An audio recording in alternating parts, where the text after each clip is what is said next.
Nos acompaña la congresista Ruth Luque, ella es del Bloque Democrático Popular, vamos a conversar con ella, pero antes le pediría solo 2 minutos o 3 porque tenemos en línea al abogado constitucionalista Luciano López, con quien vamos a hablar también brevemente sobre la declaratoria de lo que señaló Alberto Otárola a propósito de la cirugía estética. Él señaló a la que se sometió Dina Boluarte, no informó al Congreso de la República, y ello podría representar una infracción constitucional, aunque Ernesto Blume aquí nos ha señalado que es un tema baladí, es decir, poca cosa, nimio, y que no debería escalar a ese nivel. Doctor, ¿cómo está? Buenas noches. ¿Cómo estás? Buenas noches, Martín. Muchísimas gracias por la invitación. Bueno, usted escuchó al doctor Ernesto Blume, es presidente del Tribunal Constitucional. Señala que este no es un tema relevante, estamos haciendo una tormenta en un vaso de agua. ¿Considera que es así? Bueno, yo la verdad que discrepo con el doctor Blume, muy respetuosamente, pero considero de que tratar la institucionalidad de la presidencia y el respeto de las competencias tanto del Parlamento como del propio Poder Ejecutivo no puede ser una cosa rebajada a nimiedades.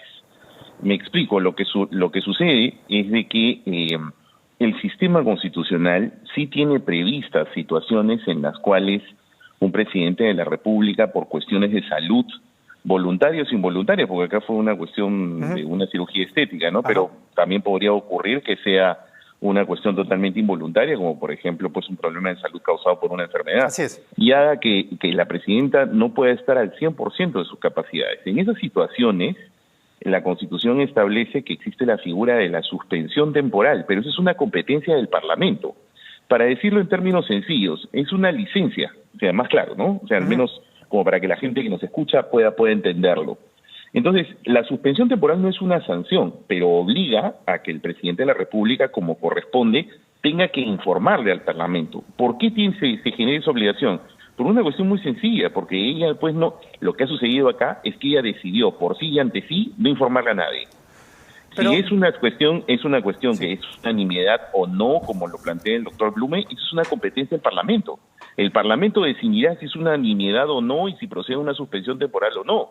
Pero en este caso, doctor, si nos guiamos por el sentido, entiendo su punto, pero me voy a poner del otro lado, si nos guiamos por el sentido común y de pronto esta intervención, no sé si fue ambulatoria, si estuvo completamente dormida, habrá que ver ese detalle, pero si ella entendió que era un asunto poco serio, casi trivial como intervención quirúrgica, que saldría del mismo en pocas horas y que podría seguir despachando remotamente, por tanto no generaría vacío de poder, ¿ello requiere igual que le comunique al Congreso esta situación?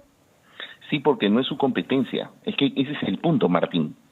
A ella no le corresponde decidir si es una nimiedad o si es un asunto baladí, como dice el doctor Blume, o no. No le corresponde a ella. Mira, lo voy a poner de una manera muy sencilla. Es como la relación de trabajador de cualquiera de los oyentes que ahorita nos están escuchando. Imagínate, tengo un catarro, tengo un resfrío, y no puedo ir mañana o me siento mal. ¿Yo tengo que decidir por mí o ante mí, o yo le tengo que avisar a mi empleador? Y mi empleador decidir si me da un descanso o no me da un descanso. A eso es a lo que voy. O sea, la figura de la suspensión temporal es una figura que le compete decidir al Parlamento, lo que significa que hay una activación del deber del presidente, quien ejerce la presidencia, de informar. Ese es mi punto. Si me permite, si esto, por lo que le entiendo, sí configura una infracción constitucional, ¿hasta dónde puede escalar esto? O sea, ¿llega a vacancia o hay algún otro tipo de sanción si se comprobara esta infracción? Bueno, en principio yo creo que si es una vacancia o no, como la vacancia por incapacidad moral es una figura totalmente laxa, que el Tribunal Constitucional, justamente que integró el doctor Blume, tuvo la oportunidad de aclararlo y no lo hizo, ¿no? Entonces la figura ha quedado sumamente extensa, muy grande. Entonces, desde ese punto de vista, cualquier cosa podría pasar. ¿De qué depende entonces? La respuesta a tu pregunta, mi querido Martín, depende de la voluntad de los congresistas. Si los congresistas quisieran enfocar esto como un problema de vacancia, a la luz de los precedentes parlamentarios existentes antes, en donde se ha abusado de esta figura de una manera bastante amplia, entonces la respuesta sería sí a la luz de esos precedentes. ¿Es lo adecuado? Yo estoy siempre en desacuerdo con la figura de la vacancia por incapacidad moral porque me parece muy amplia. Sí. Pero a la luz de los precedentes, pues mi respuesta tendría que ser, es posible. Todo depende Doctor, del temperamento de los congresistas. solo para cerrar entonces su idea, Sí. ¿usted considera que acá sí se incurre en una infracción constitucional? No solamente se incurre en una infracción constitucional, sino que además me parece que hay también delito de omisión de funciones, porque como el deber de ella era informar, y el Parlamento es el que le compete por la Constitución autorizar, entonces omitió un deber de su cargo, y eso es un delito. Será un delito menor, pero lo es. Y eso arrastra al gabinete, porque los ministros son solidariamente responsables por las infracciones constitucionales o las comisiones de delito que cometa el presidente de la República. Es decir, a menos que Alberto Tarola se ha autoinculpado, ¿acaso sin querer? Eso es una cuestión que a mí, por ejemplo, me ha sorprendido mucho su ingenuidad, ¿no? Porque en realidad él ha ido a confesar la comisión de una infracción constitucional que él conocía y que él ha avalado, e incluso la comisión de un delito. Entonces, me sorprende mucho siendo abogado y sobre todo porque entiendo, es especialista en asuntos constitucionales. Bien, doctor, le agradezco mucho el que nos haya dado estos minutos. Muchas gracias, Martín. Un abrazo.